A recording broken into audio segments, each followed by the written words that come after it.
Grand Museum of Eterna, a marvel in Italy's Tuscany region.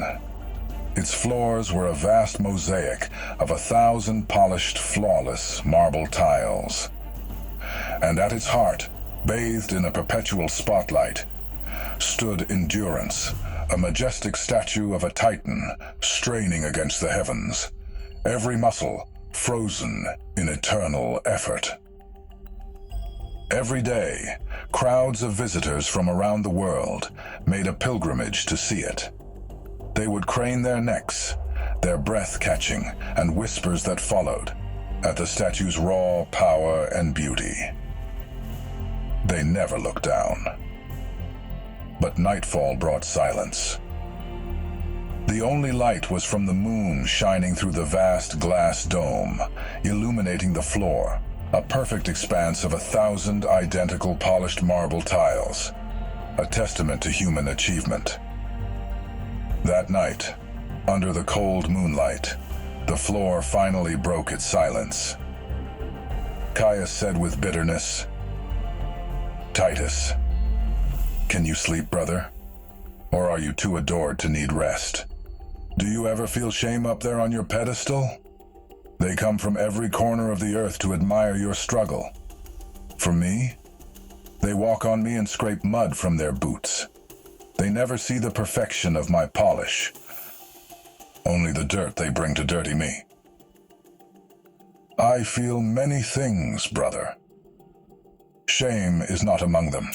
We both came from the same dark, hewn from the same vein on Mount Caelus, brother.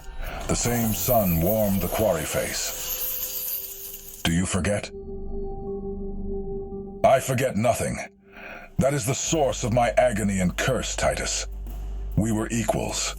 We shared the same origin and potential. Yet here I am, bearing the weight of their disregard, while you bask in their awe.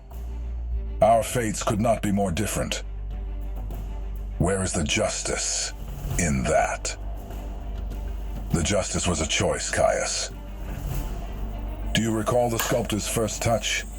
Do you remember the bite of his chisel finding a fissure in your heart? Angered, Caius responded, I remember his violence. His hammer was a violation. I resisted with every atom of my being. I would not be broken by his cruelty. You saw cruelty, Caius. I saw intention. When he turned from you, he saw something in me. Not perfection. Potential. I saw the vision in his eyes. I was terrified. But I made an agreement with the pain, to be still, to trust that every blow was not to break me, but to break open what was already inside. But Titus, the grinding, the screaming of the rasp, the pain was unbearable. It was agony. It was a necessary instruction, Caius. The hammer taught me resilience. The chisel taught me form. The acid wash taught me how to shine. He wasn't carving a statue, Caius. He was teaching me my own name. You chose the comfort of remaining whole. I chose the agony of becoming whole. A profound silence fell in the hall, so deep it seemed to absorb the moonlight itself. The truth, vast and undeniable, settled upon the marble tile. They do not walk on you to insult you, brother.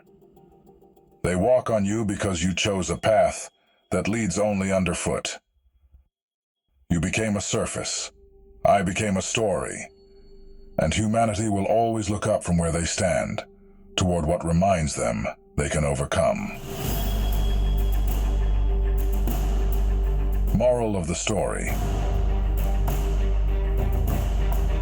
This story is a metaphor for neuroplasticity, the brain's ability to reorganize itself by forming new neural connections. A study published in Nature found that challenging, effortful learning triggers the release of BDNF, brain-derived neurotrophic factor, a protein that acts like fertilizer for your brain cells, strengthening the pathways used to overcome that challenge. The sculptor's tools, our failures, rejections, and struggles, actually what trigger this growth. They are not random punishments. They are essential signals for transformation.